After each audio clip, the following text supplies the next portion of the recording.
So here we are again. This is Mike Lodge. I am the business advisor, and this is the exclusive part of these podcasts. Only you get to listen to them because you have subscribed, and I'm happy that you're here. Listen, we are seeing a lot of companies out there at the moment, a lot of businesses, who are stating out loud that they are going to pay for travel for their employees to get an abortion. Now, I have a problem with this. It's not because of the abortion part or anything of that nature. It is the issue that companies that go woke like this are doing damage to their companies. When they announce things like this, that they're going to pay for an abortion, what happens to that worker, that individual, or that stockholder who does not believe in abortions? What happens when the stockholder finds out that, oh, we're paying for that now? Do you think they're going to be happy? Because that now takes away from their dividends. How about the employee who says, well, wait a second. Where am I right to? Am I covered here? Like if I have to go to another state to get something done, are you going to pay for that travel? See, it can't be one way. You can't offer something just one way and expect people to be happy about it. It's not going to happen. Companies in the United States every single year spend billions of dollars on conflict within the workplace. And I ran a study a few months ago, and I asked the question, have you experienced politics in the workplace? Has it affected your job? 65% of the people that responded said yes, it offended them. And yes, it affected them. So the issue is that if you want to be in politics, you stay out of the company. Because you're going to do damage to that company. You're going to do damage to people who now can't say anything because now they know that their CEOs believe in abortion. But if they say, I don't believe in abortion, they are going to feel as though, okay, I'm going to get in trouble. I better just shut up. So that stifles creativity. It stifles of employees knowing exactly where do they stand as an employee. If I believe in God, am I going to be discriminated against? If I don't believe in gay rights, am I going to be discriminated against? If I don't believe in abortion, am I going to be discriminated against by that employer? If I don't believe in this, if I don't believe in that, there could be a whole bunch of things that we can throw on the table because there's so many now in this world. Are they going to be discriminated against by their employer?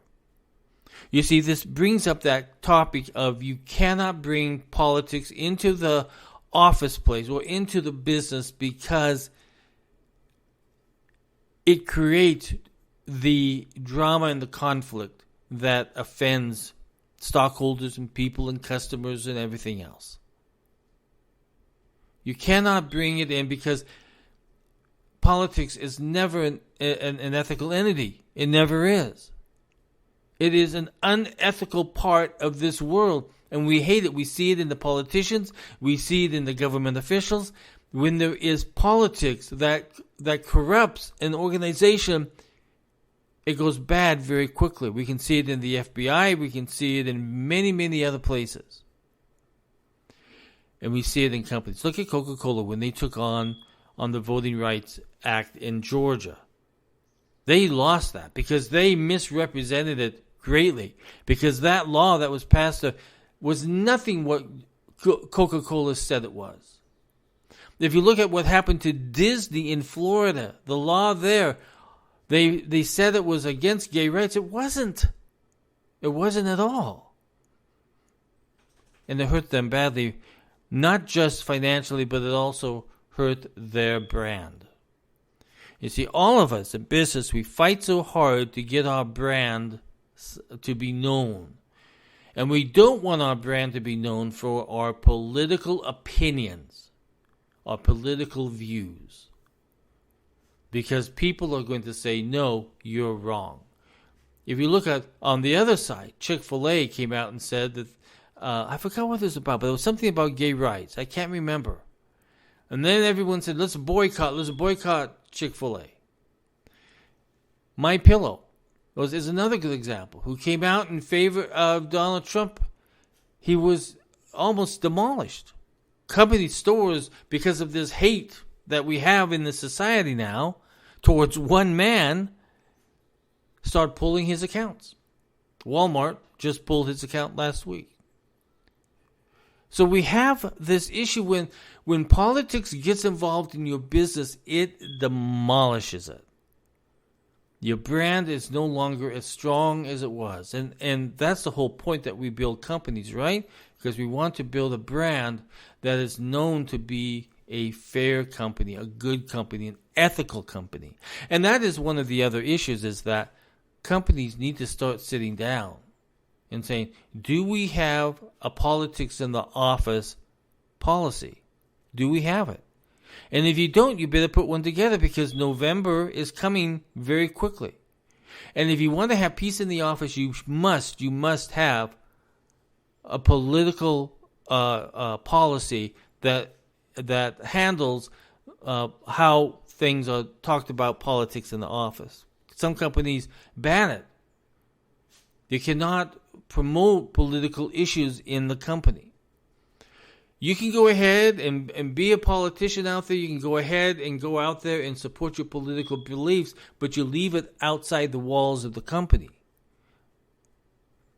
And if you don't have that policy in place, no one knows exactly what they can and cannot do.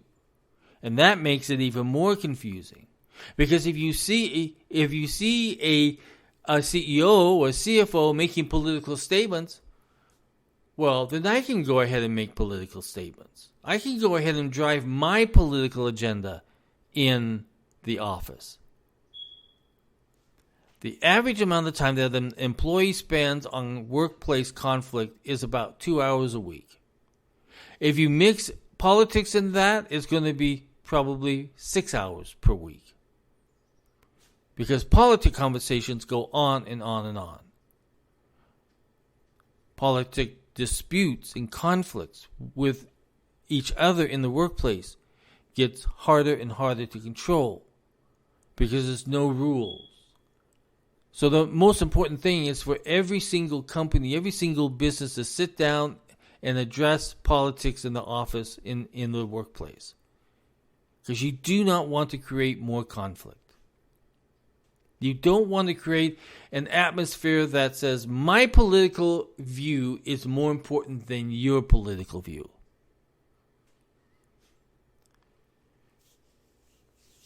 I had a conversation with a company up in Oakland, California. They had 3 employees. I've told this story before.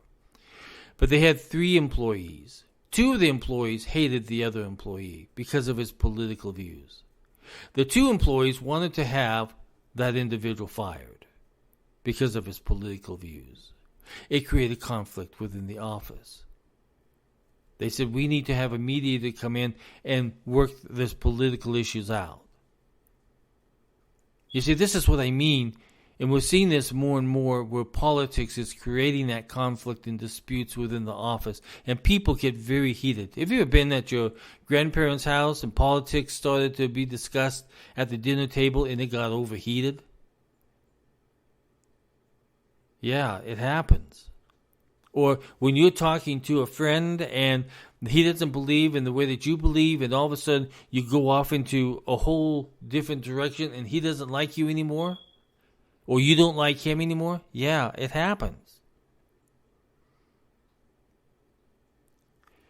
We have to keep these things out of the workplace, because people have got to, you are there to do a job. You're there to provide a product and a service, and that employee has to be focused on that process.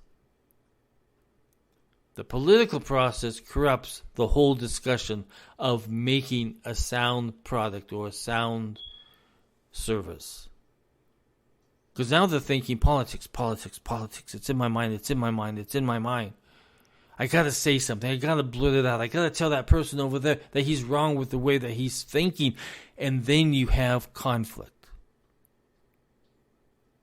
So we have to be very, very careful. So if you own a business or if you own a company, or even if you have a house, set some political standards, okay? In your handbook, there should be stated in there how you deal with political conflict in the office and what the rules are and what you can and cannot do, so that everybody understands it. Gosh, I have been in offices where some doozy of some arguments took place because of politics. Gosh, I remember when Obama was running for president, there was some doozy of some conversations in there. When Clinton was running for office, there was some angry voices. Workplace is supposed to be a place where you go in and do your job. Not to get involved in the politics of what's out in the world, but to focus on what's happening in the work world that you're in. Listen, if you need some help or if you need some advice, just contact me. You can go to my website, which is www.lodge-co.com. The link is down below. Look for it. And if you need some advice, if you need some coaching, just let me know. If you want to talk about the politics in the workplace policy, we can talk about that also. If you have other business issues you would like to get off your chest, just let me know. There's a contact that you can make an appointment on that contact link there, and you can work from there. This is Mike Lodge. Everybody have a great day. I'll talk with you soon. And thanks for being a subscriber. Greatly appreciate it. Bye-bye.